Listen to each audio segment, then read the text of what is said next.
Muito boa tarde a todas e a todos. Em nome do Presidente da Câmara Municipal de Santarém e do Diretor do Centro de Investigação, Professor Dr. Joaquim Veríssimo Serrão, declaro aberta a sessão solene comemorativa do 10º aniversário do Centro de Investigação, Professor Dr. Joaquim Veríssimo Serrão.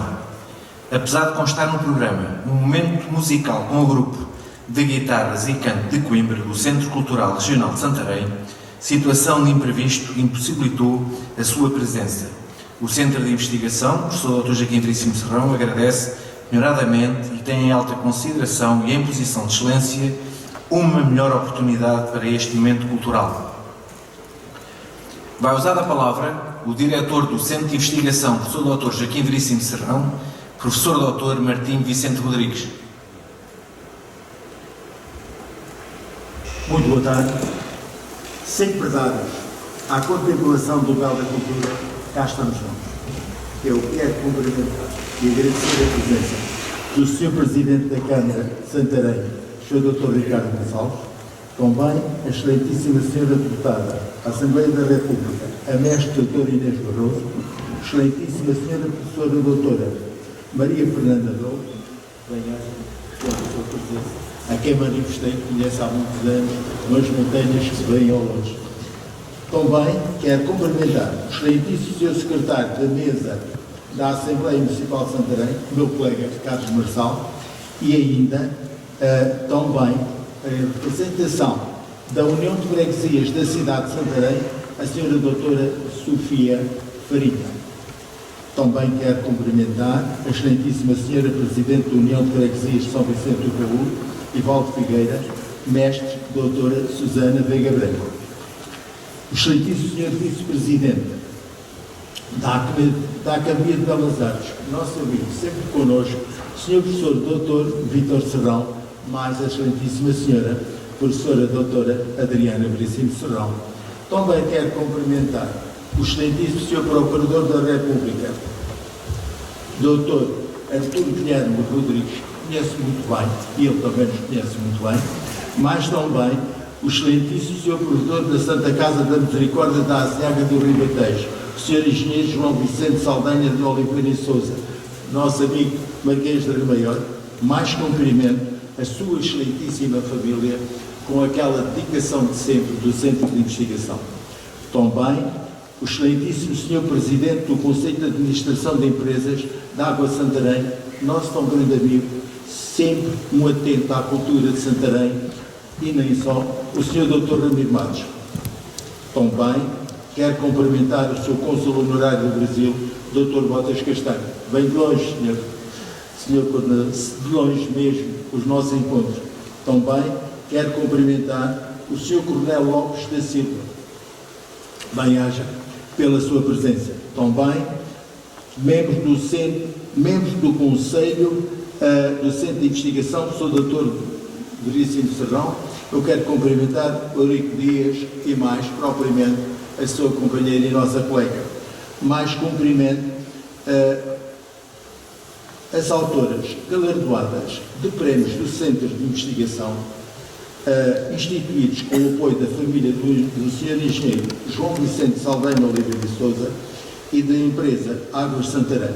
Eu os cumprimento. Senhora Professora Doutora Gerciner Silvério Gandara, que está a olhar do Brasil, é perto, fica ali atrás daquele cabeço. Senhora Professora, também quero cumprimentar a doutoranda Sofia Barreto de Pina, mas quero cumprimentar a excelentíssimos senhores Professor Dr. Carlos Guardado da Silva. Obrigado por estar connosco, Sr. Professor. Também o Professor Dr. António Pereira Coutinho, que de longe veio para estar connosco, daquela nossa Coimbra. Também o Sr. Professor Dr. António Pereira Coutinho, o Sr. Professor Dr. Augusto Lopes. Obrigado, Sr. Professor. Temos que nos encontrar. Mais também, cumprimento a mestranda João Zambujo Oliveira. Mais assim, o nosso revisor, Sr. José Esteves Cunha e sua esposa, mais também a Sra. Dona Ofélia Maia, Dona Odete Santos, da Irmandade do Santíssimo Milagre, e também excelentíssimos membros do Centro de Investigação, minhas senhoras e meus senhores. Aqui estamos, na crença do belo da cultura da humanidade, a cumprir a comemoração do 10º aniversário do Centro de Investigação, professor Dr. Joaquim Veríssimo Serrão, de importância insofismável, a seguir o exemplo paradigmático das civilizações clássicas. Nesta amada Santarém, do Sr. Professor Dr. Joaquim Veríssimo Serrão, neste convento de São Francisco de Santarém, maravilha sonhada pelos franciscanos, dada à construção por Dom Sancho II nos anos 1242 e 1260. No espaço do Centro de Investigação, espelha para todos sempre a admiração do Sr. Professor Dr. Joaquim Veríssimo Serrão, homem da ação e intervenção, que contribui para formar gerações no caminho para a felicidade do saber conhecer, tão próprios da sua escola. Mas há, nestes 10 anos, um rigor na importância efetiva da história do Centro de Investigação, razão para levantar a bandeira da investigação. A bandeira da investigação, bem digo, de modo a afirmar a mobilização e disseminação do conhecimento para tornar os sonhos realidade, graças aos seus membros, valores experimentes, a substanciar com as suas ideias processos expressivos que norteiam projetos e estimulam o desenvolvimento, a especialização e a diversificação na cultura. O Centro de Investigação tem cerca de 1000 membros, espalhados pelos 5 continentes, dos quais contamos mais de 30 países. O Centro de Investigação tem 25 protocolos estabelecidos com universidades nacionais e estrangeiras, politécnicos, centros de investigação, autarquias e associações. Precisamos de cuidar a investigação. A investigação é o motor do belo do saber conhecer, uma necessidade do futuro de incontáveis aplicações práticas. A senhora professora doutora Adriana Veríssimo Serrão está sempre pronta a levar a ciência à sociedade, aceitou o nosso convite para falar da importância da investigação científica. Os prémios do Centro de Investigação, instituídos para o ano 2022, contaram com o apoio da família do Sr. Engenheiro João Vicente Saldanha Oliveira e Sousa e da empresa municipal Águas de Santarém, EMSA. A entrega do prémio à autora galardoada, professora doutora Gilciner Silvério Gândara, que se faz aqui representar pelo Sr. Professor Dr. Carlos Guardado da Silva, ainda que esteja longe, mas de presente, olhar para nós, será feita pelo Sr. Dr. João Neto Saldanha Oliveira e Sousa, enquanto o prémio instituído com o apoio da empresa municipal das Águas de Santarém, a autora galardoada, doutoranda Sofia Barreto Pina, será entregue pelo Sr. e nosso amigo Dr. Ramiro Matos, presidente do Conselho de Administração da empresa Águas de Santarém. Temos os trabalhos de investigação do douto brilhantismo distinguidos neste ano de 2022. Nas fraldas dos rios e no tanger do gado, emprego aos libertos e educação aos ingênuos. História é essa, Dona Isabel, pela professora doutora Gilciner Silvério Gândara. Mais da fábrica de gasosas, pirulitos e licores ao café Avenida de Sabino José Maria, Lourinhã, de 1908, pela doutoranda Sofia Barreto de Pina.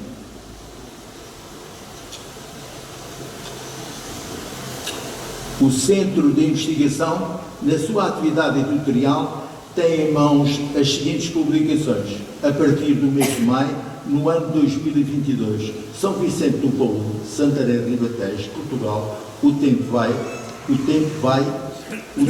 não vai apagar, de Susana Veiga Branco. Temos também a Taberna do Quinzena, estudo sobre motivação e satisfação dos colaboradores, de Vítor Manuel Plácio. Temos ainda uma outra publicação, Santiria, Ribeira Santarém, Meu Amor Primeiro, de Ofélia Maia. Temos a historiografia portuguesa, obra em 3 volumes de Joaquim Veríssimo Serrão. Será uma segunda edição.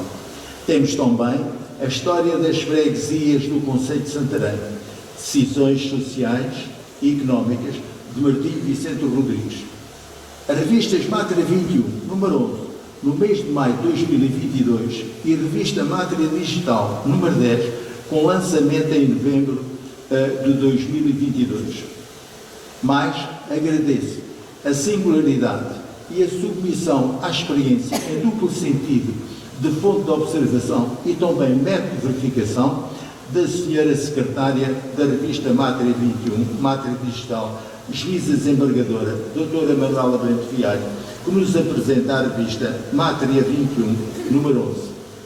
Não posso, hoje, deixar de refletir sobre o alto sentimento a consagrar de admiração que já tem longos anos à senhora professora doutora Maria Fernanda Rolo, figura da cultura aberta ao mundo, de divulgar lucidez, sabedoria intelectual, sempre vigilante, dada a atividade criativa, pronta a abrir novos horizontes na sementeira do saber conhecer.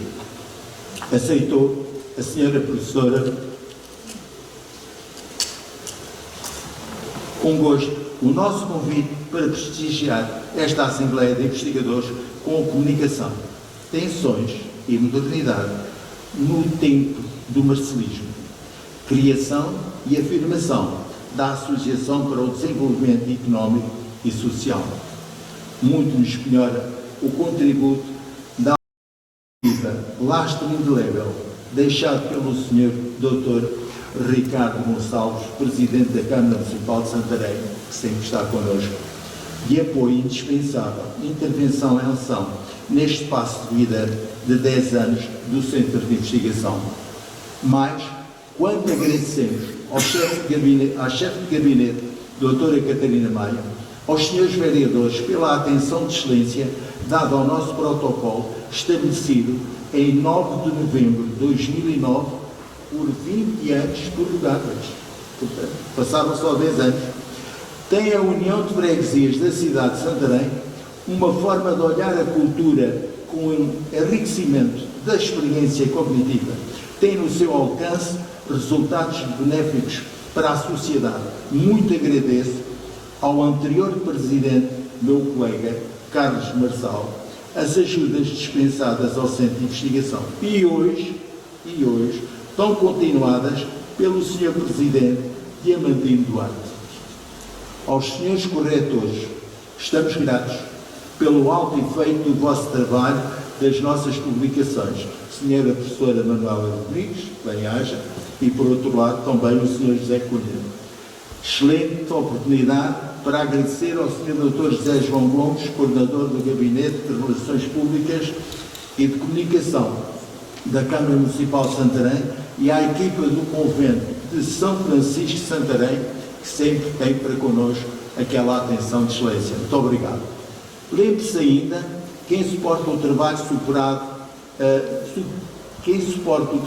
superando obstáculos, contradições, a cumprir as atividades do Centro de Investigação, doutora Mónica Estrela, doutoranda Wanda Marques e mestranda doutora Susana Duarte. Então, bem-aja do diretor de sempre. O Centro de Investigação continua a subir a Serra da Esperança para o futuro. É uma caminhada muito difícil e morosa, mas sempre dá felicidade. Muito obrigado, senhor.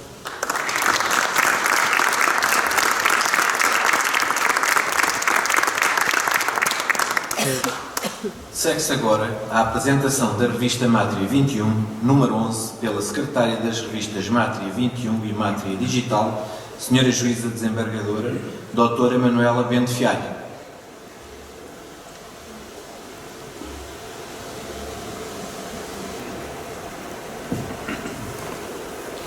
Excelentíssimo Senhor Presidente da Câmara Municipal, Excelentíssimo Senhor Diretor do Centro de Investigação Joaquim Veríssimo Serrão, ilustres personalidades, caros convidados.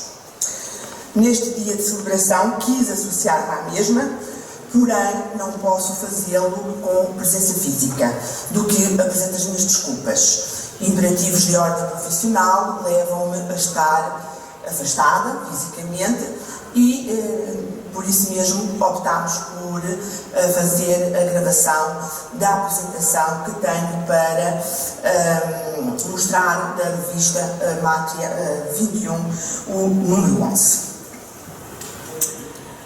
Quando, em 2012, o Centro publicou o primeiro número da revista Mátria 21, vivíamos o ano em que as profecias anunciavam o fim do mundo. Ou, sob uma outra perspectiva mais positiva, o espaço para o começo de uma nova era, um ano de transformação. 10 anos envolvidos, estamos em 2022 a lutar contra uma pandemia, a viver uma guerra que, embora em contexto europeu, nada garante que não evolua para um conflito mundial e a enfrentar uma emergência climática à escala global. Uma calamidade que vamos ignorando, mas que mata tanto ou mais que qualquer das guerras que assolam o mundo neste momento. E são pelo menos 28 os conflitos armados em desenvolvimento. Razões que, não obstante, não nos demovem do projeto inicial, a promoção da investigação nas áreas das ciências sociais e humanas, bem como da ciência e tecnologia. Com o presente número, damos à estampa 18 artigos científicos, todos eles de qualidade ímpar, e a pontuar nas áreas da história, da sociologia, da filosofia. Textos que expressam o móvel desta publicação, contribuir para o fortalecimento das áreas da respectiva intervenção, estimulando o debate e a inovação. Como é a panagem das minhas apresentações, tratarei de seguida de elucidar de forma muito reduzida sobre cada um dos textos publicados com a enunciação da autoria de cada um deles. E, para já, começo pelo fim. Encerra a presente edição o Prémio de Investigação 2021, um trabalho da autoria de Irene Maria Vaquinhas, que aborda a temática cotidiana sobre o impacto da Primeira Grande Guerra a alguns aspectos. Aqui se analisam alguns aspectos das condições materiais da vida cotidiana da população portuguesa no período da Primeira Grande Guerra e nos anos imediatamente a seguir ao seu termo, caracterizando-se algumas evoluções mais significativas decorrentes dos impactos económicos e sociais causados pelo conflito.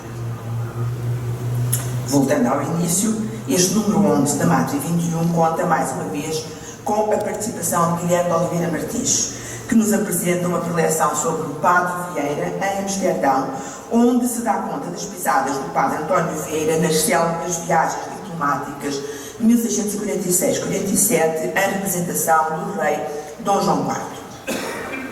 Segue-se o Foral Antigo de Santarém, do original em latim às versões em português, com a autoria de Lorina Maria Soares. Uma edição crítica e um estudo histórico e linguístico do Foral Antigo de Santarém, trabalho publicado pela Câmara Municipal de Santarém. Tiago Moita presenteou-nos com imagens e devoções marianas no território da Diocese de Santarém, a partir do Santuário Mariano de Frei Agostinho de Santa Maria, 1707-1723.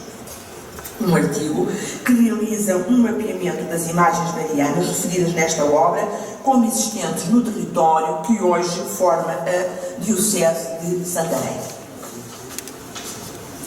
Preces por água, exemplos da pregação em torno do fenómeno da seca nos séculos XVII e XVIII, com firma de Fernanda Maria Guedes de Campos, elucida-nos sobre a pregação por água, analisando e comparando dois textos datados da época em referência. Sandra Patrício assina o texto Demografia e Epidemias Ensinos, os anos 1720 e 1760, onde, a partir dos registros paroquiais de óbitos e de batismo, se procura caracterizar a vida de sinos do ponto de vista demográfico. A leitura pode continuar com As Damas da Casa da Rainha, uma análise concisa dessas dignidades e cargos femininos, com especial poder para os séculos XVII, XVIII e XIX, um texto da autoria de António Pereira Coutinho. Aqui se efetua uma lista das camareiras-mores e a quantificação dos elementos femininos dessa instituição entre 1780 e 1820. Daniel Estudante Protásio apresenta-nos a facção militar Silveira, um caso de estudo ultra-realista, 1820-1834. Um estudo sobre o clã Silveira, integrado por alguns dos mais importantes militares contra-revolucionários do vintismo à Convenção de Evramonte. Segue-se-lhe Francisca M. Branco Veiga, que se debruçou sobre 1829, Ordem de Regresso da Companhia de Jesus a Portugal, para a propagação da fé, para o serviço do rei e utilidade dos seus estados e vassalos. Um artigo que tem por objetivo analisar o processo histórico-cronológico que deu origem à entrada e edificação da Companhia de Jesus em Portugal no ano de 1829, após a morte de Dom João VI. Gabriela Ganda Trianas escolheu para seu tema Republican Propaganda in Britain, Progressive Portugal or Domestication of the Other. Um artigo que visa demonstrar até que ponto a jornalista viajante Ethel Graven Hargrove correspondeu às expectativas da sociedade propaganda de Portugal, escrevendo não um mero relato de viagens, mas antes um texto de cariz propagandístico. Quão valiosa era a música para freiras de clausura? Um estudo de caso em São Bento de Castros, Évora, Portugal. Uma questão à qual Elisa Lessa e Margarida Sá Nogueira Lalanda procuram dar resposta no texto que se segue. Paulo Jorge Lopes da Silva escreveu sobre a ação militar de Portugal no sul de Angola em 1914, os acontecimentos de Naulila. Uma reflexão que se centra nas vicissitudes das relações luso-alemãs no sul de Angola durante o ano de 1914, obedecendo à lógica dos acontecimentos e da situação vivida no Baixo Cunhã.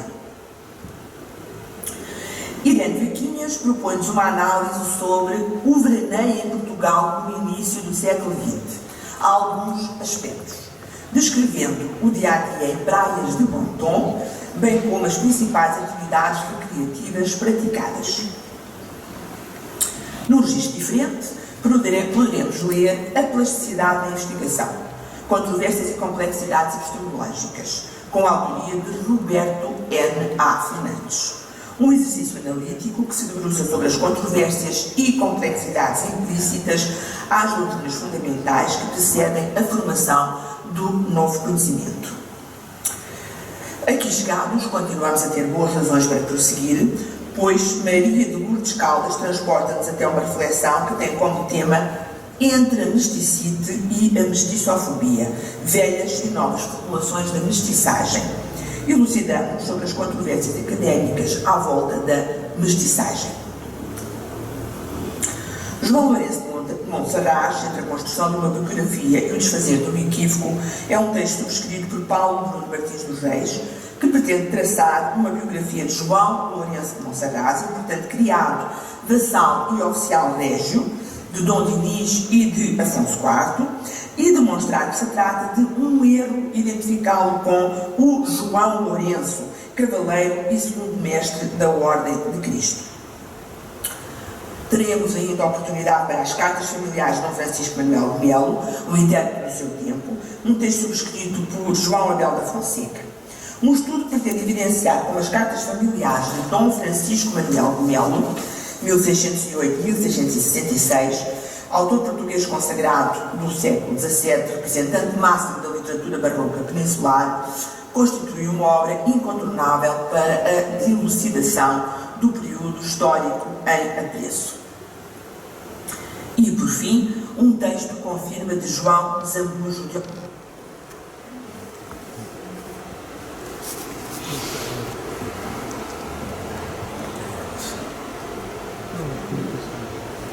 Excelentíssimo Senhor Presidente da Câmara, em janeiro de 1946, numa conferência, perguntaram a Albert Einstein porque é que a mente do ser humano se cultura sempre na crença da humanidade. E é exatamente sobre a humanidade e os valores que a devem orientar e que teremos ainda a oportunidade para as cartas familiares de Dom Francisco Manuel de Melo, o intérprete do seu tempo, um texto subscrito por João Abel da Fonseca. Um estudo que pretende evidenciar como as cartas familiares de Dom Francisco Manuel de Melo, 1608-1666, autor português consagrado do século XVII, representante máximo da literatura barroca peninsular, constitui uma obra incontornável para a dilucidação do período histórico em apreço. E, por fim, um texto com a firma de João Zambujo de Oliveira. Joaquim Veríssimo Serrão e Marcelo Caetano, uma relação de amizade e lealdade. Um contributo para o estudo de ambas as personalidades que tem por objetivo analisar o contacto que ambos estabeleceram entre si. Aqui chegados, retomamos o princípio da obra para citar o editorial subscrito, como sempre, por Martim Vicente Rodrigues, diretor do Centro de Investigação Joaquim Veríssimo Serrão. Diz ele: a revista Matra 21 dá a imagem da sua existência no espaço coerente da ciência e cultura, sempre na crença da humanidade. E é exatamente sobre a humanidade e os valores que a devem orientar e que recorrentemente venham sendo lembrados por via da adesão à Organização das Nações Unidas e aos instrumentos internacionais vinculantes que termino esta minha apresentação. No início deste ano, vi numa publicação nacional que, em janeiro de 1946, numa conferência, perguntaram a Albert Einstein porque é que a mente do ser humano, que podia chegar tão longe, que conseguia descobrir a natureza, a estrutura do átomo, era incapaz de conceber os meios políticos para controlar o poder atómico e garantir que este não extinguiria a humanidade. Ao que Einstein terá respondido: caro amigo, isso é simples. É porque a política é mais difícil do que a física.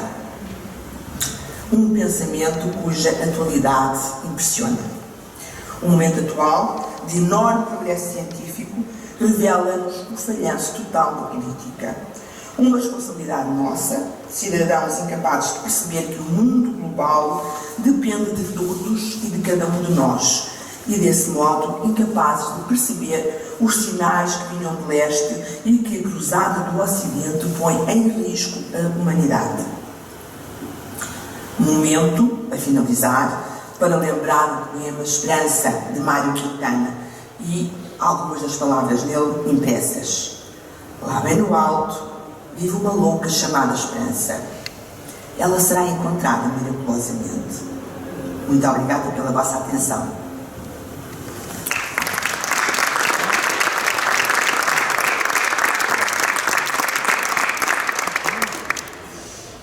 Vai agora usar a palavra a professora doutora Adriana Veríssimo Serrão, que nos traz a importância da investigação científica.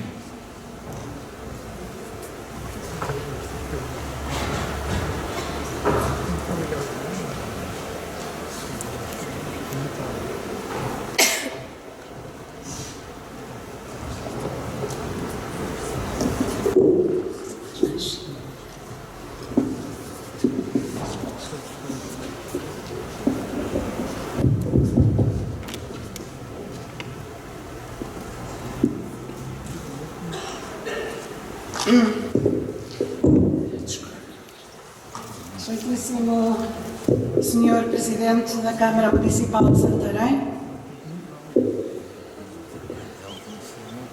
Excelentíssimo Senhor Diretor do Centro de Investigação, Professor Dr. Joaquim Veríssimo Serrão, Excelentíssimos Senhores, Excelentíssimas Senhoras, por ocasião da cerimónia comemorativa do 10º aniversário do Centro de Investigação Joaquim Veríssimo Serrão, que hoje nos reúne neste belo cenário, propus-me o Sr. Diretor do Centro que apresentasse algumas reflexões sobre, entre aspas, a importância da investigação científica. Ciente, como todos nós estaremos, da amplitude deste tema e procurando fazer um esforço de máxima brevidade, deixaria apenas alguns tópicos muito gerais que passo a apresentar-vos também de uma forma sintética. Primeiro, investigar é procurar. Se entendermos investigação como a inquirição das causas e a busca de um sentido para um determinado fenómeno ou conjunto de fenómenos, e se entendermos científico o âmbito tendencialmente coincidente com o de saber, a investigação científica pressupõe, antes de mais, a curiosidade. O desejo de saber desponta de uma atitude inaugural, sem a qual não há investigação, sem a qual não há saber. Ou seja, o espanto do pensamento perante a variedade do mundo. Trate-se, no conceito de mundo, de acontecimentos humanos ou manifestações naturais. E teríamos aqui também o princípio da gênese que levou à separação entre ciências naturais e ciências humanas, já em séculos muito afastados de nós. Saber é saber como, ou seja, as ligações particulares, os nexos intermédios que sustentam determinado aspecto da realidade. Mas em grau eminente, saber é saber porquê, ou seja, as causas primeiras ou os primeiros princípios de tudo aquilo que existe. Trata-se, portanto, de um processo de descoberta da ordem subjacente que sustenta a realidade nas suas diversas partes e, em última instância, na sua totalidade. Segundo tópico, a investigação conduz ao conhecimento e investigar é uma aventura. O esforço de desvendar o que ainda não se conhece aproxima o investigador do aventureiro. A aventura é o risco de avançar para o desconhecido sem ter a certeza do que vai alcançar. Eu penso que é uma das melhores imagens do investigador, é a que não tem a certeza do fim que vai alcançar, mas não deixa de perseguir esse mesmo objetivo. Move-a a investigação, a interrogação, a dúvida, e assim determinar não só o que quer responder, mas, sobretudo, também como quer perguntar. Estará aqui uma chave para a distinção tão necessária nos dias de hoje entre informação e conhecimento. A informação, esse manancial caótico e acumulativo de dados que confunde sem esclarecer, o conhecimento, que tem consciência das suas raízes, do seu questionar e dos seus limites. Por nascer de um problema, conhecimento distingue-se de divulgação, de repetição, numa palavra, da banalidade, que percorre tantas esferas da vida corrente, mas também da produção cultural, dita cultural contemporânea. Terceiro tópico. Na época da globalização, estamos confrontados com a unidade perdida do mundo. O conceito de conhecimento, e com ele de ciência, sofreu significativas alterações a partir da época moderna, com implicações nos séculos seguintes e bem evidentes nos dias de hoje. O homem contemporâneo perdeu faculdades holísticas, e só fugazmente consegue captar unidades complexas, incapaz de relacionar e de julgar, de ligar meios afins, tem de satisfazer-se com resultados imediatos. Na época da globalização do mundo, paradoxalmente, a unidade sistemática do real, tecida de interconexões, tornou-se extremamente frágil. Perdido um centro de referência, muito outrora, ocupado pela filosofia, instalou-se a incerteza quanto à possibilidade de ir construindo um saber unificado. O afastamento entre as áreas do conhecimento não deixaria de se acentuar desde a época moderna, o princípio da época moderna, num crescendo de fragmentação em disciplinas especializadas e sectoriais, cada uma definindo o seu objeto e os seus métodos próprios. A hierarquia entre ciências fundamentais, ciências particulares e ciências auxiliares denota bem esta escala de valores. Ponto 4. Pôr a investigação ao serviço da cultura. Muito quase no fim, muito quase no fim. Obrigada, não abra não, muito quase no fim. Muito obrigada. Muito obrigada.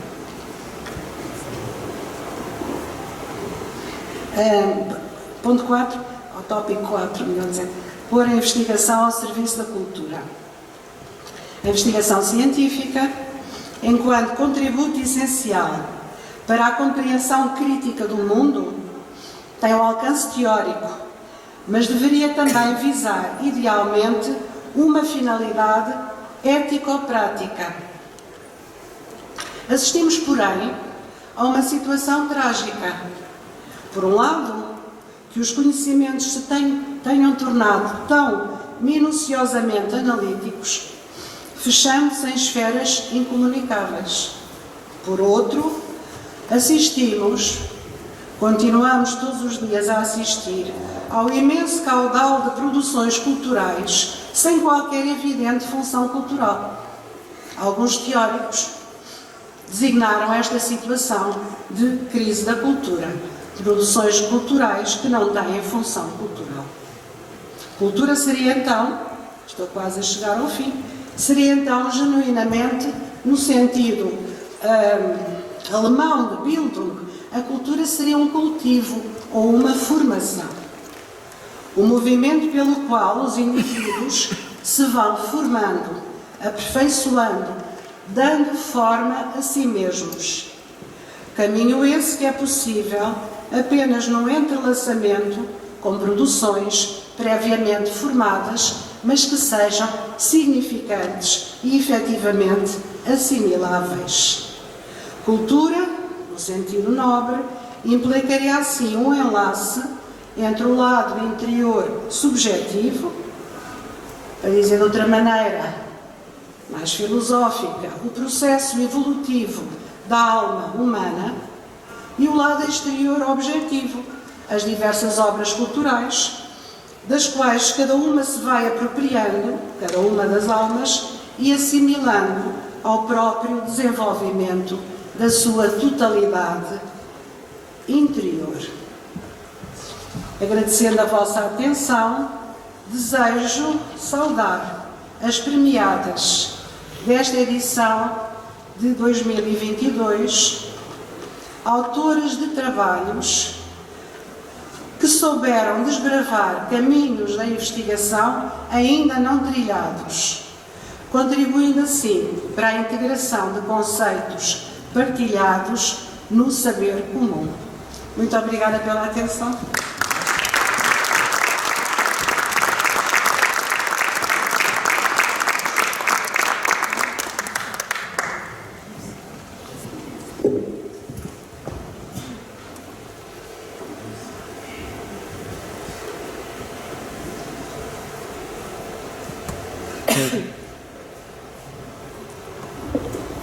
Vamos proceder à entrega dos prémios do Centro de Investigação Joaquim Veríssimo Serrão 2022, instituídos com o apoio da família do engenheiro João Vicente de Saldanha Oliveira e Sousa e da empresa municipal Águas de Santarém.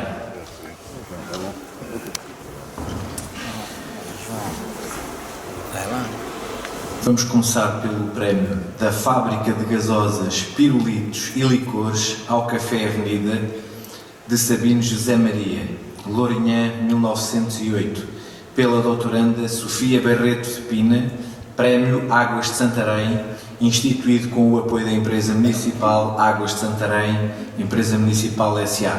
Entregam o prémio o presidente do Conselho de Administração da empresa Águas de Santarém, Dr. Ramiro Matos, e o diretor do Centro de Investigação, professor Dr. Joaquim Veríssimo Serrão, Dr. Martim Vicente Rodrigues. Chama a palco a investigadora premiada e o presidente do Conselho de Administração da empresa Águas de Santarém.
vai usar a palavra o Presidente do Conselho de Administração da empresa Águas de Santarém, Dr. Ramiro Matos.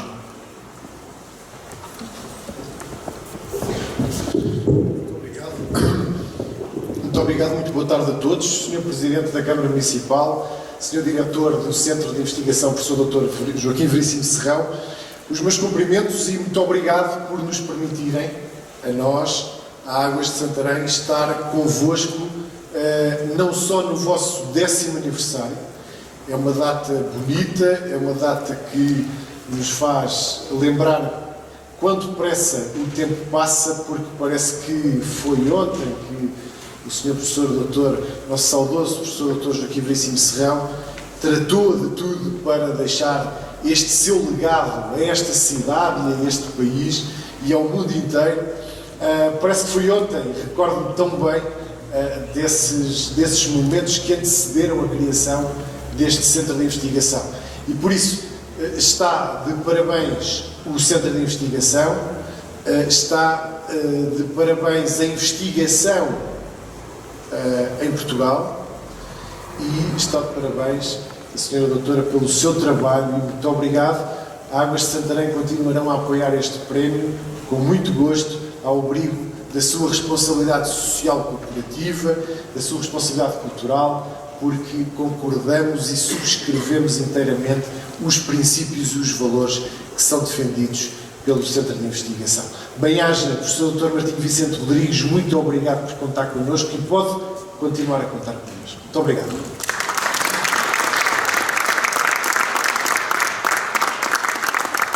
Tem a palavra a doutoranda Sofia Barreto de Pina. Boa tarde a todos. Queria agradecer este prémio ao Centro de Investigação do Professor Dr. Veríssimo Serrão, à Câmara Municipal de Santarém, às Águas de Portugal e também ao Professor Veríssimo Serrão por todos os ensinamentos que nos deixou e por toda a história que nos deixou registar, que é muito importante não deixarmos perder a nossa história, que no fundo é a nossa identidade. Só uma última palavra em relação a este meu trabalho, que, além do valor histórico, que agradeço terem reconhecido, tem um grande valor sentimental, porque se refere à fábrica de pirulitos criada e fundada pelo meu bisavô. Muito obrigada a todos.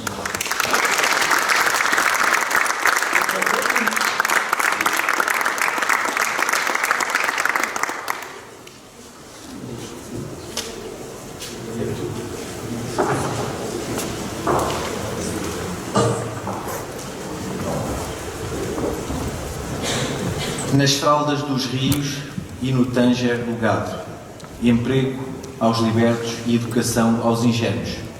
Que história é essa, Dona Isabel?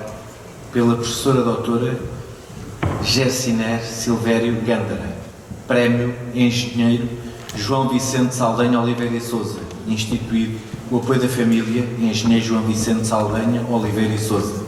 Entregam o prémio o engenheiro João Neto Saldanha Oliveira e Sousa e o diretor do Centro de Investigação, Professor Dr. Joaquim Veríssimo Serrão, Professor Dr. Martim Vicente Rodrigues.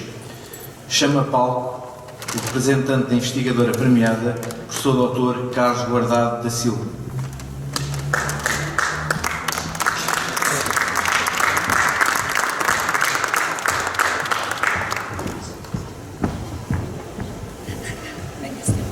É o meu filho, não é?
senhora está.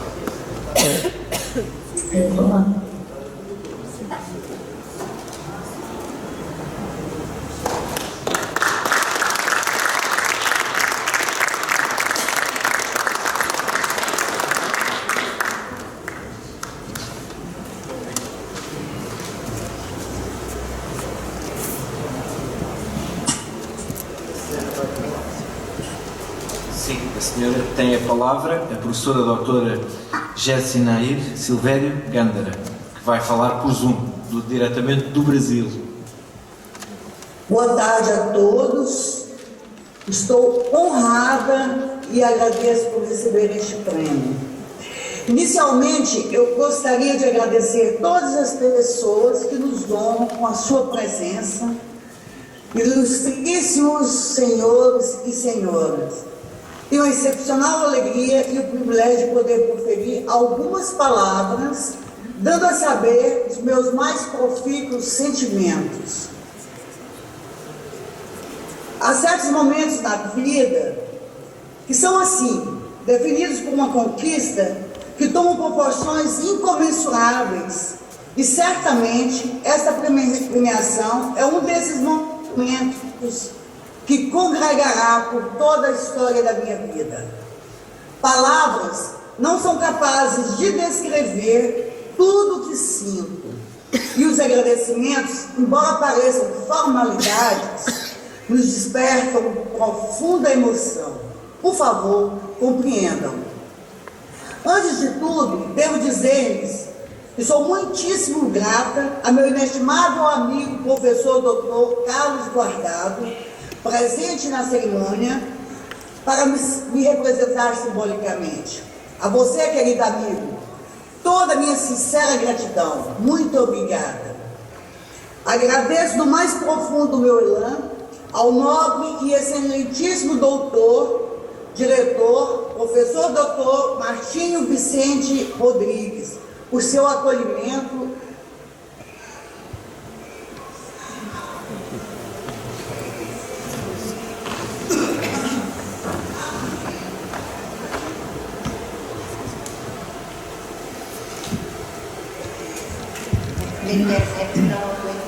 A organização do majestoso centro de investigação e a família do engenheiro João Vicente de Saldanha Oliveira e Souza. Meus especiais agradecimentos à sua família, do engenheiro João Vicente de Saldanha Oliveira e Souza, que instituiu o apoio à realização desta premiação juntamente com a empresa municipal Águas de Santarém. Gratidão. Prezados senhores, estar aqui na condição de premiada, depois de ter passado pelo crivo desse ilibado e competente júri dos prêmios do Centro de Investigação, professor Dr. Joaquim Veríssimo Serrão, que intelectualmente entenderam o meu trabalho e a sua importância, me distinguindo, por si só é motivo de incomensurável alegria. Sinto-me honrada, orgulhosa e feliz por ter considerado a minha reflexão originalmente uma contribuição para o progresso e o engrandecimento da cultura e da ciência. Tenho convicção de que foi um trabalho árduo, feito com acuidade e responsabilidade para distinguir e premiar, dentre tantos outros trabalhos excelentes e de reconhecido mérito científico e ou cultural. Contudo, estou certa de que a distinção e premiação é o mais profundo reconhecimento do nosso esforço e estudos dado por este abalizado júri, que certificou nossa contribuição originalmente para o progresso do conhecimento científico e universalidade da ciência. Por tudo isso, e com honroso carinho, eu vos dedico meus perpétuos agradecimentos. Que todos saibam, mais que uma homenagem, essa demonstração de reconhecimento é muito significativa. Ela reforça nosso compromisso e responsabilidade como pesquisadora do estado do Piauí e do Rio Parnaíba, que me permitiram tirar lascas da sua história.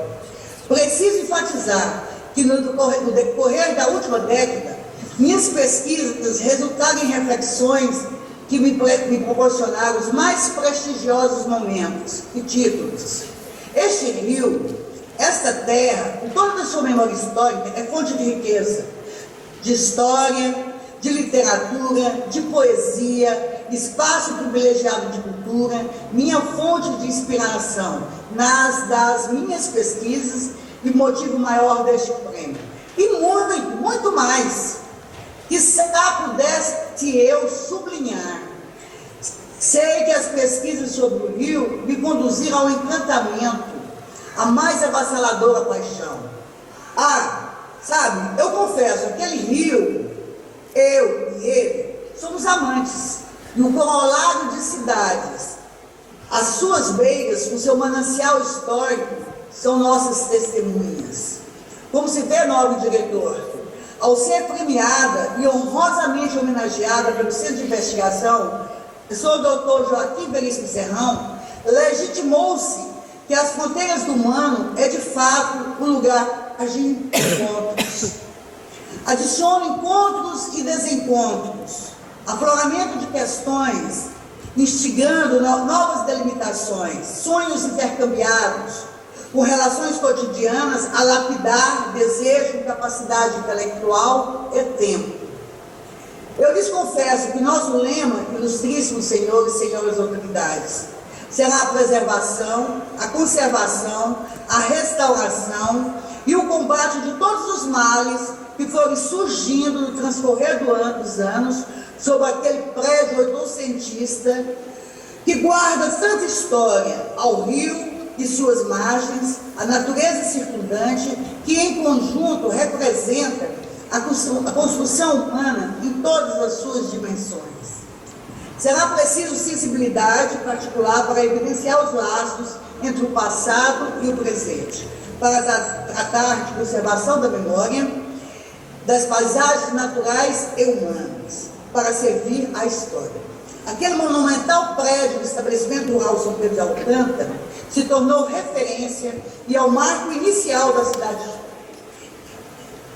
Ele está lá como um registro do tempo e da história oitocentista. Quero, por fim, renovar meus mais sinceros agradecimentos a todos os presentes e todas as autoridades que estão aí presentes nessa cerimônia. Neste momento tão solene, não poderia eu deixar de registrar a minha gratidão aos meus pais, à minha família e à sociedade brasileira. Por fim, quero dedicar este prêmio à cidade de Floriano, à minha mãe e irmãos, e em especial às minhas filhas e netas.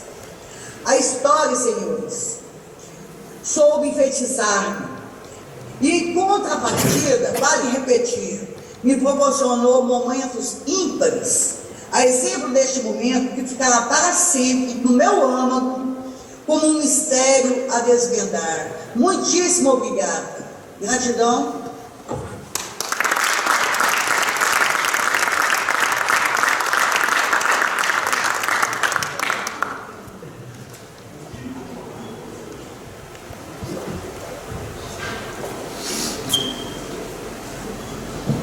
Sr. Marquês, tem a palavra ao Sr. Marquês. Não é a primeira, nem vai ser a última. Senhor Presidente da Câmara, Senhora, Sr. Diretor do Centro de Investigação Joaquim Veríssimo Serrão, para já, eu ao se falar em 10 anos, eu até tenho mais que 10 anos, porque já sou sócio do centro, ainda ele não tinha sido instituído oficialmente. Portanto, eu tenho 11 anos de associado.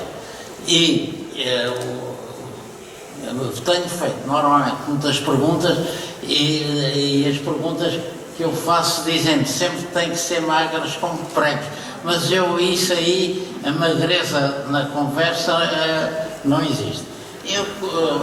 Para já, eu fiquei muito sensibilizado por a instituição oferece 2 prémios por ano e esses prémios vão buscar pessoas que lhe merecem crédito. Eu fiquei todo contente por ser uma pessoa que mereceu esse lugar. Dar um prémio no Centro de Investigação Joaquim Veríssimo Serrão, ainda por cima, amicíssimo do professor Veríssimo Serrão. Embora o tivesse conhecido a partir de 1960, eu tive sempre uma amizade e relacionamento continuado, não é? Para já, o professor Francisco, eu já tenho dito várias vezes, eu sou dos Joaquins, que é o Joaquim Veríssimo Serrão e o Joaquim Vieira Natividade, que era o equivalente ao Veríssimo Serrão na agricultura, era o máximo. De maneira que eu tive essa vantagem de lidar pessoalmente e portanto, ter sido incorporado e ter trabalhado, e depois o centro foi muito agradável para mim, porque o primeiro trabalho do centro foi Saldanhas com desembarquenses de Ribeiro, feito pelo diretor. Portanto, e, curiosamente, o júri, eu não tenho nada a ver com o júri, nem o seu professor tem, e o júri permeia uma senhora brasileira. E, curiosamente, os Saldanhas têm imenso a ver com o Brasil. Para já, o Duque Saldanha veio das guerras peninsulares com 22 anos e teve até aos 26 a lutar no sul do Brasil para como é que se chama aquela zona? Do Rio Grande do Sul, ficar incorporado no Brasil. E foi para lá coronel e veio de lá general. Portanto, e foi para lá aos 22 e veio de lá aos 26, portanto foi general com Napoleão aos 26 anos. Por outro lado, também em relação ao Brasil, o meu quarto avô, não sei bem, foi encarregado pelo Sr. Dom João VI de levar uma carta ao filho Pedro, que não o recebeu, e ele voltou para Portugal sem entregar a carta. Portanto, os Saldanha, eu acho estas coincidências no tempo e da história entre nós portugueses e da história são realmente extremamente curiosas. E, afinal, eu que tenho um parente que andou para lá a combater 4 anos, e que o Rio Grande do Sul é brasileiro por causa dessa campanha. E dele também, pois ele é que comandou. E, por outro lado, a independência do Brasil, cuidado, o meu antepassado que entregou, foi lá a querer entregar a carta, depois lutou com o Dom Pedro cá na parte dos liberais. Portanto, é extremamente interessante e eu cumprimento vivamente e fiquei muito contente porque o júri dá um prémio exatamente a uma senhora brasileira. Muito obrigado.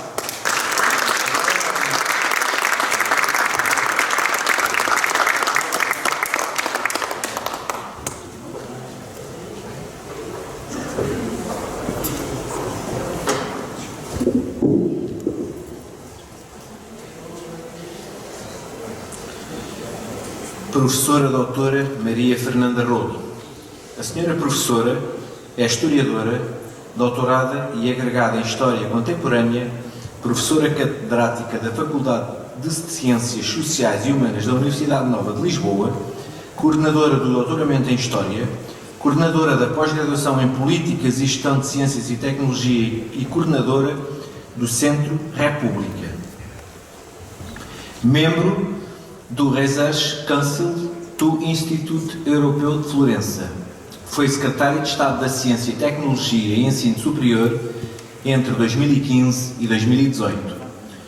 Esteve na alta posição de presidente do Instituto de História Contemporânea nos anos 2011-2015. É comendadora da Ordem Infante Dom Henrique. Tem como principais áreas de investigação da história de Portugal no século XX, história, economia e da sociedade no Portugal contemporâneo, História da Engenharia em Portugal, Participação de Portugal nos Movimentos de Cooperação Económica Europeia, História Institucional, História Empresarial, História da Inovação e da Organização da Ciência em Portugal. É membro do Centro de Investigação Professor Dr. Joaquim Veríssimo Serrão. Vamos ouvir a comunicação, tensões da modernidade no tempo do marcelismo, criação e afirmação da SED, Associação para o Desenvolvimento Económico e Social, pela Sra. Professora Dra. Maria Fernanda Rolo.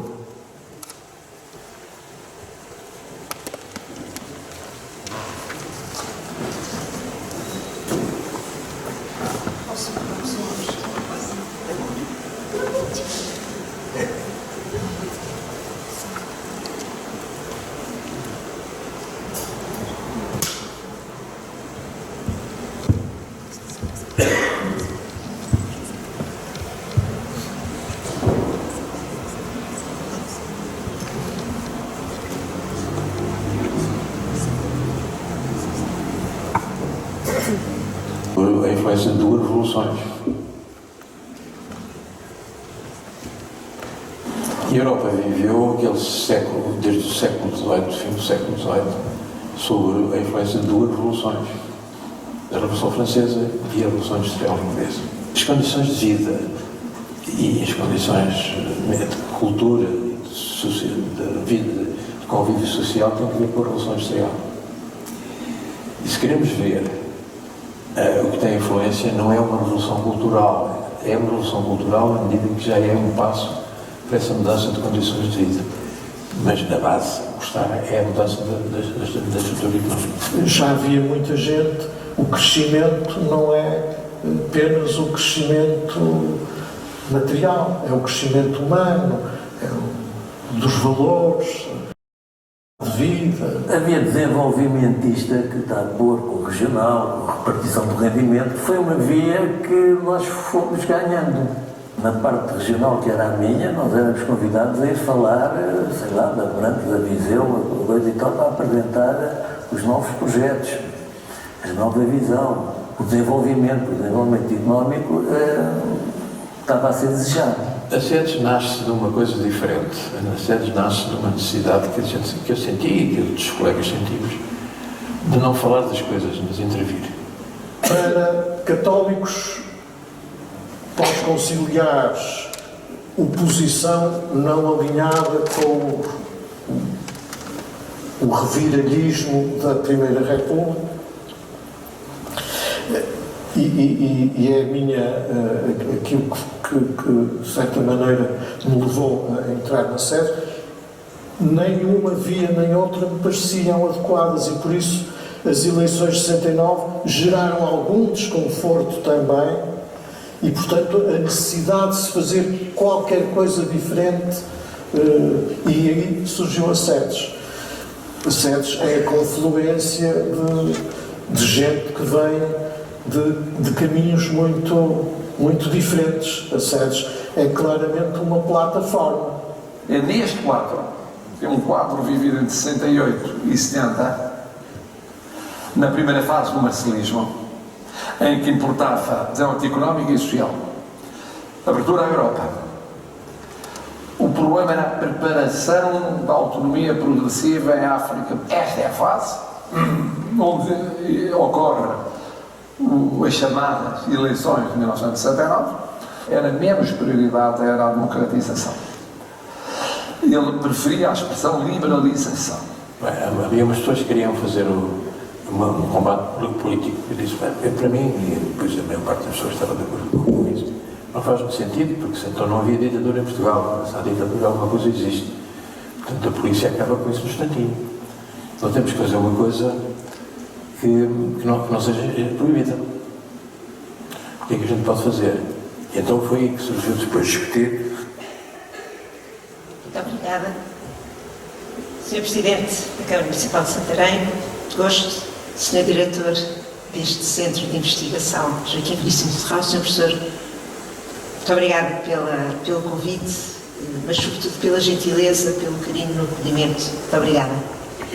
Bom, minhas senhoras e meus senhores, tive o grato prazer e o gosto, a honra de participar neste encontro. hesitei sobre o tema que devia trazer.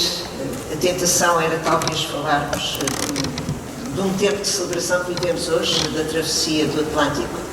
Não posso deixar de o referir porque é de facto impressionante aquilo que aconteceu, mas acabei por escolher este tema pela contemporaneidade, evidentemente, com Veríssimo Serrão e com temáticas e também pela possibilidade de convocar fontes diferentes e colher aqui algumas reflexões que têm uma grande atualidade e uma grande contemporaneidade. E porque de facto estamos nestes 10 anos do Centro Veríssimo Serrão, queria cumprimentar todos, queria cumprimentar muito especialmente as premiadas, 2 mulheres premiadas nos seus trabalhos de investigação. Muito obrigada pelo vosso trabalho, muito obrigada também às pessoas que concedem os prémios. Precisamos muito, de facto, de valorizar a nossa história, a nossa identidade, o nosso percurso e estes termos de investigações tão importantes, e quem as reconheça é extraordinariamente importante. E também, enfim, congratular-me com mais este número da revista, que tem algumas, enfim, coincidências, nomeadamente muitos colegas, amigos que participam como autores e até ex-alunos, e não posso deixar de dar ali uma palavrinha também ao João Zambujo Oliveira. Fico muito contente por vê-lo aqui. Bom, a SEDES, escolhi a SEDES. A SEDES é uma associação para o desenvolvimento económico e social. Creio que muitos dos presentes se lembrarão dela, e se não se lembrarem, estas palavras, quer do João Salgueiro, o seu principal mentor, quer do Rui Vilar, que foi efetivamente um dos que a tornou uma realidade mais firme, quer do próprio Miguel Caetano, filho de Marcelo Caetano. O Miguel Caetano, nesta nota, nesta entrevista que me concedeu, falou num tópico incrível, já o vou retomar, da regionalização. Quer o próprio Marcelo Rebelo de Sousa, Presidente da República, muito jovem na altura, a frequentar também, obrigatoriamente, porque o pai estava em Moçambique, a frequentar semanalmente a mesa com Marcelo Caetano, fala um bocadinho desta associação, que se prolonga até aos dias de hoje.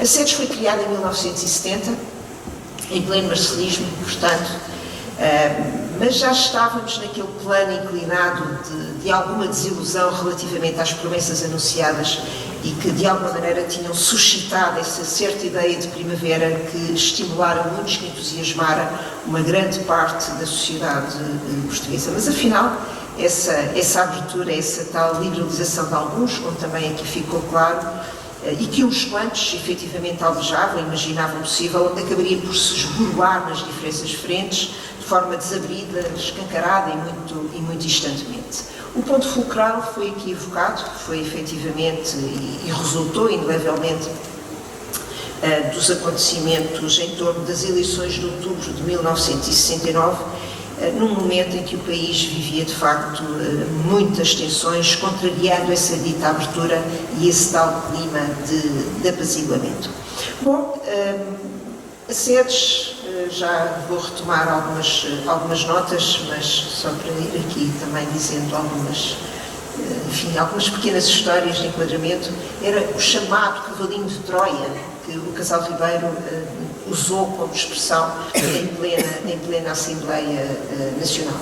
Um cavalinho de Troia que tinha, de facto, aqui muitos entusiasmos, mas que tinha uma agenda, e essa agenda é interessante, sobretudo no que representa na altura e naquilo que acabará por prolongar-se mesmo para além do 25 de Abril.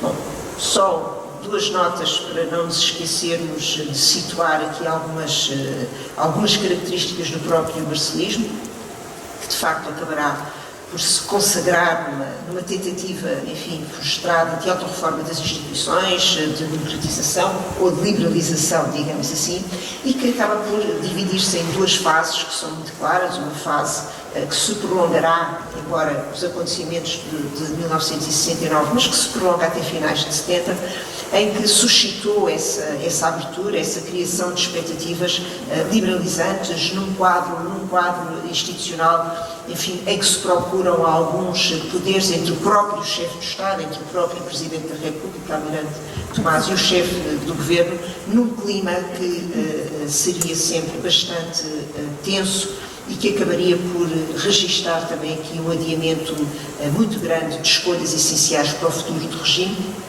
contrariando de resto algumas das expectativas de Marcelo Caetano.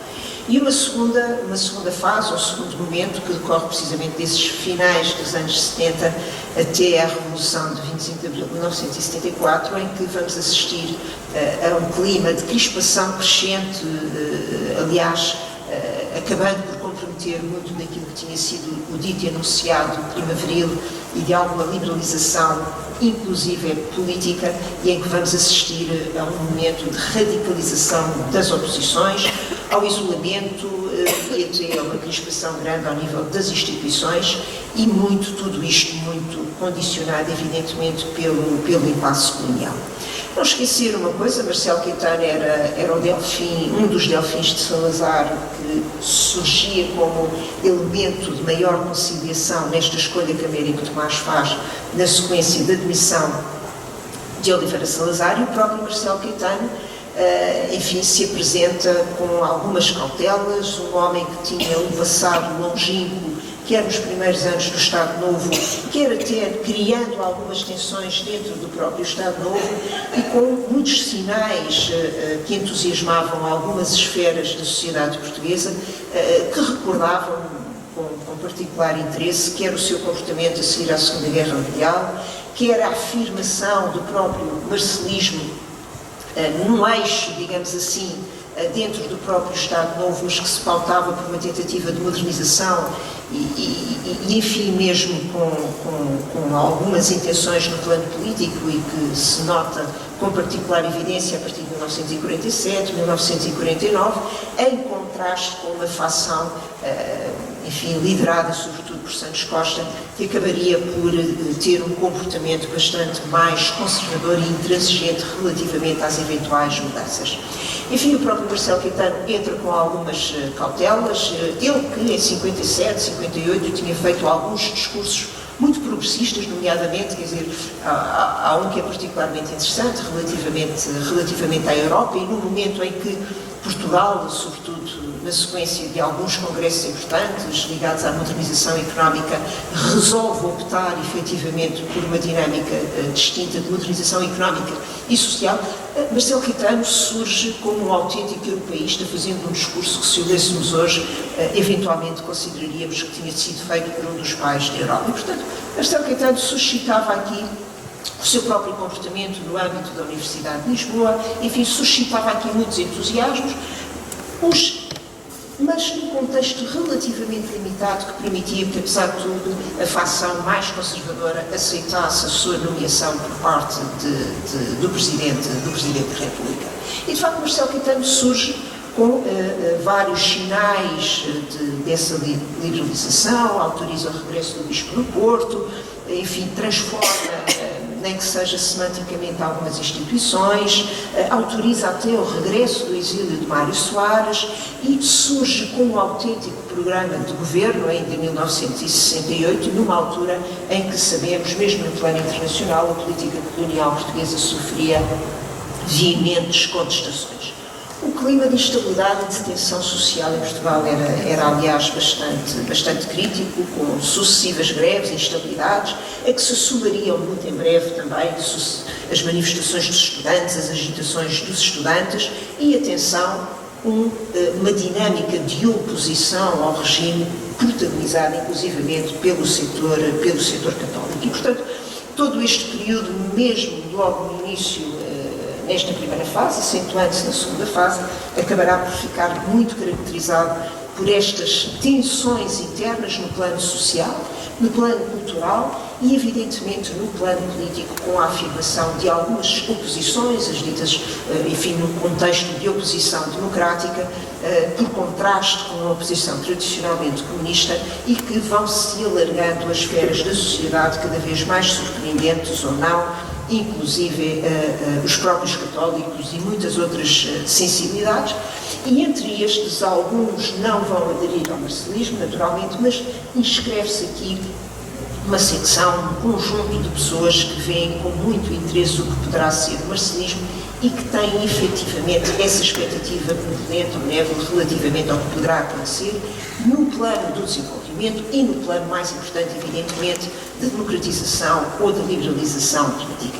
E temos também, dentro ou mais próximo do regime, um conjunto de elementos que têm e que vinham manifestando, aliás, vozes muitas vezes críticas e sobretudo, empenhadas na reforma por dentro do regime, em que se inscrevem boa parte dos promotores da Associação para o Desenvolvimento Económico e Social, mas que se inscreverão também aqueles que nós conhecemos normalmente pela ala liberal, Gonçalo Carneiro, Pinto Leite, Magalhães Mota, Miller Guerra, enfim, um conjunto de nomes, o próprio Pinto Balsemão, um conjunto de nomes que vão protagonizar aqui e que inicialmente estão convencidos que efetivamente será possível construir aqui alguma liberalização política.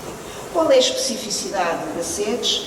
A SEDES surge, vimos aqui, estas entrevistas foram concedidas, estão todas elas disponíveis através de um programa chamado Memória para Todos, podem ouvi-las integralmente e classificadas. A ideia da SEDES tem a ver precisamente com a convicção, muito protagonizada por João Salgueiro, de que seria possível conduzir a uma transformação do país se se apostasse sobretudo na sua modernização no plano económico e social. O económico, evidentemente, não surpreende, eu gostava de sublinhar a questão do social, porque encontramos associado a este grupo de pessoas, muitos elementos que tiveram um papel determinante em algumas transformações sociais, a começar pela própria Manuela Silva e muitos outros nomes. E, portanto, a convicção é essa, é que será possível criar uma associação. Como sabem, era proibido criar associações e evidentemente era totalmente proibido criar partidos políticos e nesta fase inicial o que se tenta, e tenta o João Salgueiro, tenta o próprio Miguel Caetano, é então conseguir que fosse consentida a constituição de uma associação que no fundo tivesse esta missão de modernização. Enfim, o início coloca-se muito naquele momento em que Marcelo Caetano chama muita gente, dão ali esses testemunhos também, chama muitas pessoas, quer ouvir que possibilidades é que haverá para o país.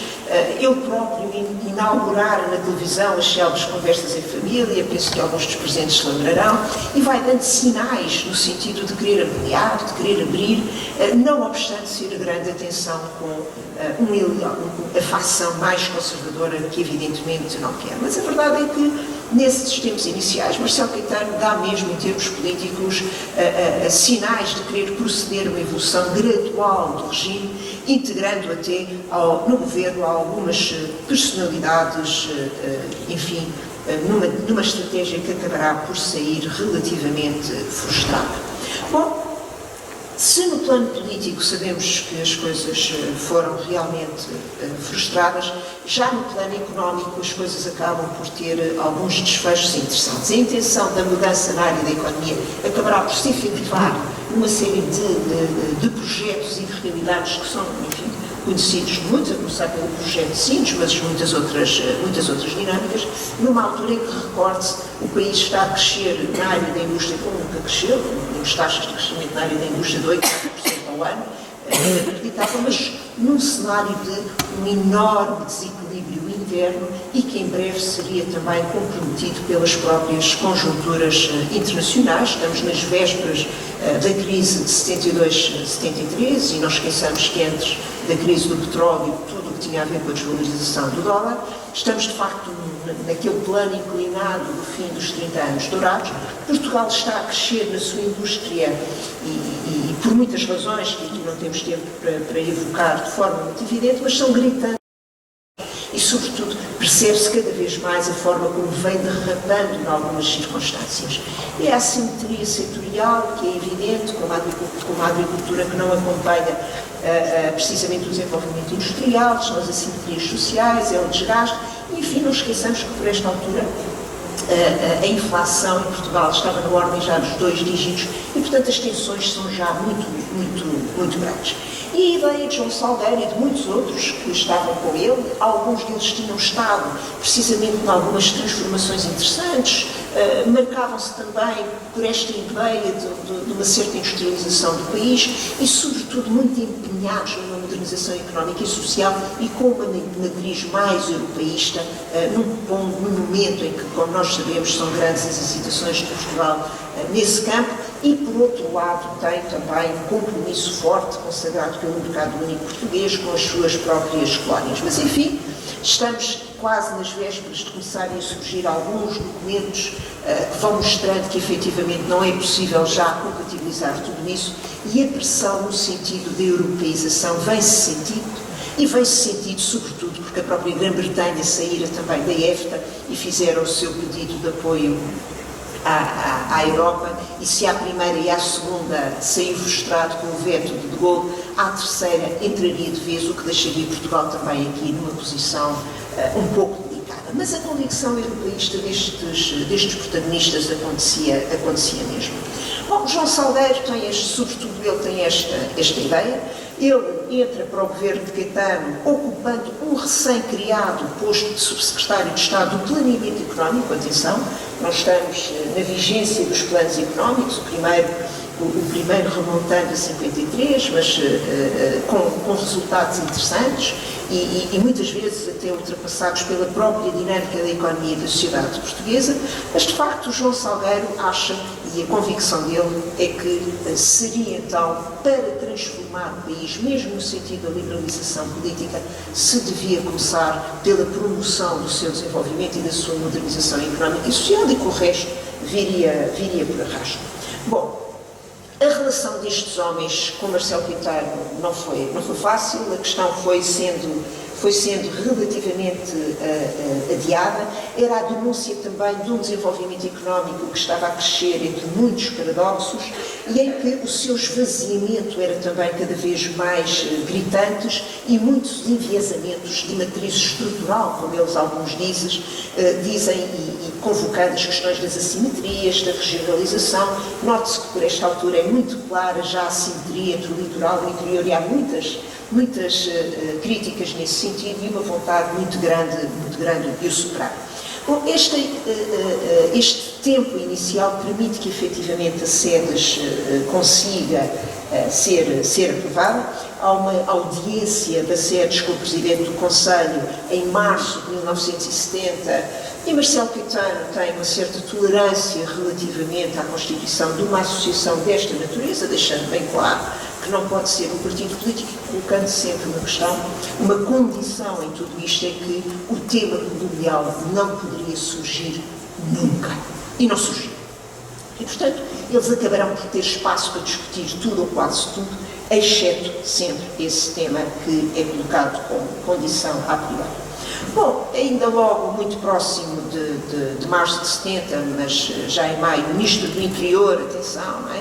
Convoca os signatários da SEDES para analisar os seus estatutos, evidentemente uma vigilância política que não se perde, e em outubro de 1970 lá acaba por chegar um despacho do Ministério do Interior aprovando os estatutos da SEDES.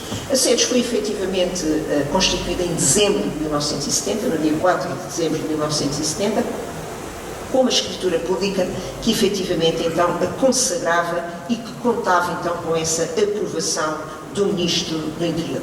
Em dezembro de 1970 ainda, a 12 de dezembro, realiza-se a primeira Assembleia Geral da SEDES, reúne-se aliás na Sociedade Nacional de Belas Artes, são eleitos os seus corpos sociais, por esta altura Rui Vilar já entra, e aliás eleito Presidente do Conselho Coordenador, entra o Vera Jardim, entra uma série de gente que tem aqui um protagonismo grande. A SEDES andava aqui paredes meias, sempre com a tal ala liberal, digamos assim, com alguns elementos, a começar pelo próprio Sá Carneiro e pelo Pinto Balsemão, que vão dialogando com a SEDES, e a SEDES será também um espaço para a elaboração de estudos muito importantes e debates muito importantes na sociedade portuguesa e que acabarão por informar também algumas destas questões que vão, enfim, tendo presença forte na própria Assembleia Nacional. Uma delas, um dos primeiros tópicos, foi a própria lei da imprensa. Quer dizer, com o próprio Pinto Balsemão. O Expresso seria constituído em 73, como sabemos. Outro tópico muito importante que teve eco na Assembleia Nacional foi também protagonizado por Pinto Leite. Pinto Leite, que aliás seria um dos líderes mais evidentes desta designada ala liberal, mas que acabaria por morrer decorrer de um acidente na Guiné, e numa altura em que as questões vão aquecendo no que diz respeito aos outros tópicos, nomeadamente na sequência das eleições de 1969, muito aquém do quadro liberal e tolerante que tinha sido anunciado. Pelo contrário, como sabemos, as eleições de 69 tiveram um desfecho dramático sob esse ponto de vista, e as listas de candidatas pela oposição foram efetivamente perseguidas e evidentemente que a oposição não conseguiu eleger ninguém. Isso foi um sinal muito importante, precisamente neste início de perda de confiança na primavera salazarista, que teria agora um outro episódio em que quer SEDES, quer a ala liberal estariam muito implicadas, que foi precisamente a revisão da Constituição. Enfim, são apresentados na Assembleia Nacional 2 projetos de Constituição, um subscrito por Sá Carneiro, Mota Amaral, Pinto Balsemão, Miller Guerra, Henriques Correia, Magalhães Mota, enfim, todos aqueles que compunham basicamente a ala liberal, e outro, evidentemente, pela outra facção mais dura do regime, com Duarte Amaral, Castro Salazar, Aguiar e Silva, que têm uma proposta de Constituição muito distinta. Bom, a partir daqui as coisas entram de facto num confronto mais evidente, acabarão por se saldar daqui a pouco tempo com o próprio abandono da Assembleia Nacional por parte da ala liberal, não sem antes muitos debates interessantes aconteçam. Entretanto, a SEDES vai oferecendo os estudos, as formações, inaugura uma dinâmica por Portugal afora. Estes intervenientes vão caracterizando isso muito bem. De facto, são dezenas de sessões, debates, que contrastam muito com aquilo que ainda é este fim de Estado Novo, não é? E uma série de documentos de referência que foram elaborados. O país que somos, o país que queremos ser, é um dos documentos elaborado pelo Conselho Coordenador da SEDES e que foi distribuído à imprensa em agosto já de 72. A ideia, tudo o que tem a ver com os projetos da reforma do ensino, que começam a ser discutidos precisamente no âmbito da SEDES, que os vai enviando também para o Secretariado de Reforma do Ensino. A questão da revisão constitucional é discutida internamente e é propalada também fora dos ambientes mais restritos. As bases para uma política de saúde, que são discutidas aqui, que são pensadas inicialmente aqui, é promovido um colóquio mesmo chamado Bases para uma Política de SEDES, em dezembro de 71. O próprio diagnóstico projeto da sociedade portuguesa, que é também um documento de síntese, discussões múltiplas sobre o acesso à universidade e até pertence à SEDES uma proposta sobre a criação da Associação Portuguesa de Consumidores, que está na gênese da atual Associação Portuguesa de Consumidores. Enfim, tudo isto, a parte de todos os outros acontecimentos que eu tenho muito sumariamente evocado, inclusive os movimentos estudantis e as relações com a Igreja. Alguns destes elementos da SEDES, não todos, estão também intimamente associados aos movimentos católicos, que estão aqui também, a maior parte deles, ao rubro na crítica à governação marcelista por não conseguir não só resolver o problema colonial, mas por ser conivente com com a questão das colónias. E claro, a SEDES também a trabalhar com os encontros dos liberais. Bom, eu vou terminar deixando estas ideias. A primeira, evidentemente, tendo a ver com esta política de SEDES e aquilo que são os resultados dos documentos que elabora. A SEDES, como sabem, ainda existe hoje, ao longo dos anos tem sido promotora de muitos dos debates que ocupam e que preocupam e que são instantes para a própria sociedade portuguesa. Com o 25 de Abril, logo no dia 29 de Abril de 74, é criada uma comissão política da SEDES com Gomes Cardoso, Rui Vilar, Sá Carneiro, o próprio Francisco Sá Carneiro aqui, o João de Tequilha, o Magalhães Mota, o Torres Campos, o Viana Machado, o Mário Corteira. São vários que percebem que então aquilo que não podia ter sido um partido político tem que se posicionar perante a sequência da Revolução, com discussões internas muito grandes, se efetivamente a SEDES se deveria transformar ou não em partido político. Bom, a discussão acabou por se manter na opção de continuidade das sedes, com algumas crispações internas. Aliás, entre setembro e novembro de 74, houve uma grande Assembleia Geral extraordinária de sedes, em que alguns elementos apresentam mesmo uma noção socialismo em liberdade e que rejeitam a adesão em bloco ao Partido Socialista, e de facto o Conselho Coordenador demite-se. Bom, a partir do 25 de Abril, a SEDES deixou de ter alguma razão de ser naquilo que diz respeito ao seu combate político, que está, enfim, na sequela da sua agenda e da sua missão, e assume-se efetivamente como uma associação que continua na promoção do desenvolvimento económico e social. Teve uma enorme contribuição para os quadros políticos que se seguem ao 25 de Abril. Aliás, é legítima a questão em que medida que a SEDES se enquadra na própria oposição ao Estado Novo, foi efetivamente interessante na contribuição que deu para a compreensão do diagnóstico, da evolução, dos impasses do próprio desenvolvimento económico e social do país. Acabou por criar aqui uma tensão interna muito forte, informando também a ala liberal e todos os movimentos na necessidade dessas mudanças no plano social, cultural, da formação económica, etc. Uma das realidades que também caracteriza a SED é a quantidade de cursos de formação e de congressos que são feitos de norte a sul do país, e sob esse ponto de vista deixou um legado muito interessante. Uma das suas, um dos seus legados também tem a ver com a constituição da maior parte, ou de uma parte muito considerável de elementos que vão integrar a elite de muitos partidos políticos, a começar pelo próprio PPD. Enfim, era isto um pouco que eu queria partilhar convosco. A SEDES está nestes fins do Estado Novo em Portugal, acompanhando alguns deles, de resto, muito proximamente aqui o próprio Veríssimo Serrão, como sabemos, e foi o tema que eu escolhi e que pretendi partilhar convosco. Muito obrigada.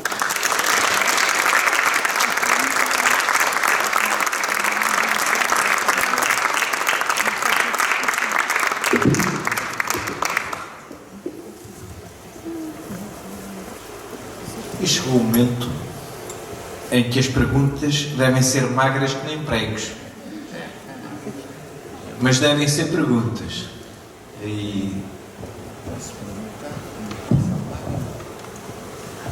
Boa tarde a todos. Desta vez não é uma pergunta, é uma informação que penso que talvez alguns dos presentes não saibam e será interessante saberem. Antes de mais nada, o meu nome é Ana Alice Pereira. A SEDES está viva, recomenda-se e desde há pouco tempo tem uma delegação regional em Santarém. Estamos ainda no início do trabalho. A delegação regional que tem Conselho Coordenador dirigido pela nossa amiga Salomé Rafael, penso que a maioria das pessoas conhecem este nome, do qual eu tenho o prazer de fazer parte e que o meu colega da SEDES também pertence. Se alguém tiver curiosidade, quiser aderir, depois será muito bem-vindo. A via mais fácil, como nós estamos ainda em início de atividade, a comunicação ainda não está muito sofisticada, mas existe já uma página do Facebook, portanto, se forem ao Google e puserem SEDES Santarém Facebook, vão ter o sítio certo. Quem quiser participar será certamente muito bem-vindo. Obrigada.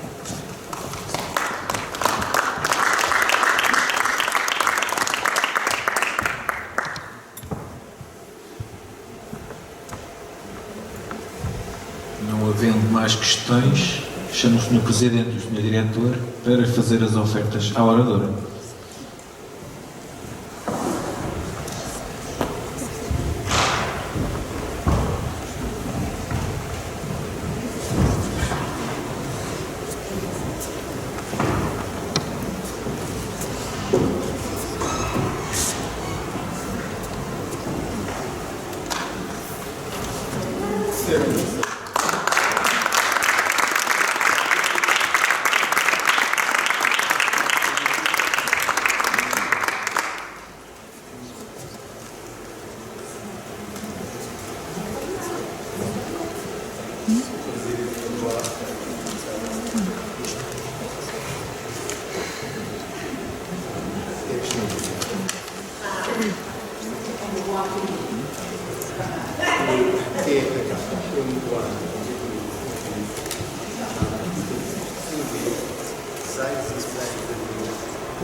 Para encerrar a sessão solene do 10º aniversário do Centro de Investigação, vamos ouvir a intervenção do Presidente da Câmara Municipal de Santarém, Dr. Ricardo Gonçalves.